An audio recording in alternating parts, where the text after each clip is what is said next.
Hello and welcome back to my channel. Today we're going to be learning how to make sardine bread. So what you want to do is grab your notepad and your chair and pay attention in class. Into my mixing bowl, I've combined my flour, sugar, active yeast and salt into a bowl. Give that a good mix and set it aside. I also got another bowl to extract my sardine oil, and then I topped it up with some extra cooking oil. Then I went into my dry ingredients with some egg, milk and the cooking oil that I set aside initially. I proceeded to place my mixing bowl onto my stand mixer. I added unsalted butter to my dough to give it some extra flavor and texture. The entire kneading process is going to take you nothing less than 15 minutes, so you want to exercise a lot of patience when it comes to bread making. You want to make sure your dough looks exactly like this. It is stretchy and it is elastic. This is an indication that you're walking on the right path when it comes to bread making. After I was satisfied with my kneading process, I proceeded to transfer my dough onto a flattened surface and I worked on it for additional 2 minutes. If you haven't liked or subscribed to my channel, this is the best time to do so. You want to make sure you're paying attention to this video and you do not skip out on any process because it is essential that you do not do so. I poured some oil into a bowl and I rubbed it in using a brush because my dough is going to be sitting in it for the next 1 hour.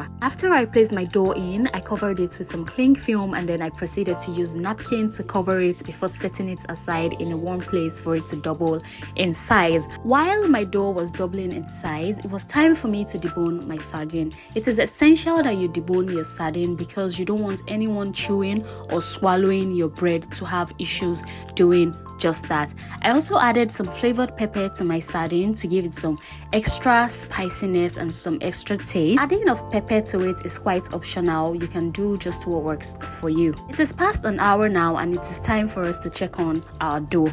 As you can see, it had doubled in size. You want to put your fist through it to allow any entrapped air out.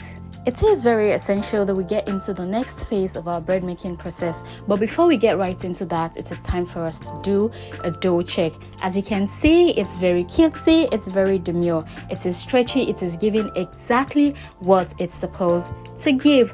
We're going to transfer the dough onto a flat surface. For the purpose of our learning, we're going to be making 2 medium-sized loaves. That's why we're going to be dividing our dough into 2. This particular measurement can get you 3 small loaves or it can get you 1 big family loaf size. It depends on you and what you want. You can totally work with either 1, 2 or 3 loaves. As you can see here, I'm going to flatten my dough using the rolling pin. You don't want to flatten it too much. After flattening my dough, it was time for me to spread across the sardine on the flattened dough. Remember not to flatten your dough too much. After spreading your sardine on the dough, it's time for you to roll as shown in this video. You need to be careful while molding your dough into the bread shape. Also, after you're done rolling, you need to pinch to seal the loosened edges. All you have to do is pay attention to this video and in no time you're going to become a pro at making sardine bread. We're going to replicate this entire process of flattening, rolling and pinching to seal the edges for the number of loaves that you're trying to make. So if you're trying to make 1 loaf, you're going to have to do this process once. If you're making 2 loaves, you're going to have to repeat the process twice. This was me here flattening my second dough. I'm doing the same process. I'm spreading my sardine on it so that for every bite that anyone takes of my bread, they're biting into bread and they're also biting into sardine. I'm not rolling there and I'm pinching to seal the edges. Set it into my pan and covered it, allowed it to rise for about 40 to 50 minutes. It was done rising at that point and it was time for me to brush the top of my dough with some sardine and butter. It's totally fine for you to just use your sardine and cooking oil, but for me I prefer butter for some extra flavor and texture. At this stage my oven was already heating up and I baked my bread for 1 hour and 20 minutes at 210 degrees Celsius.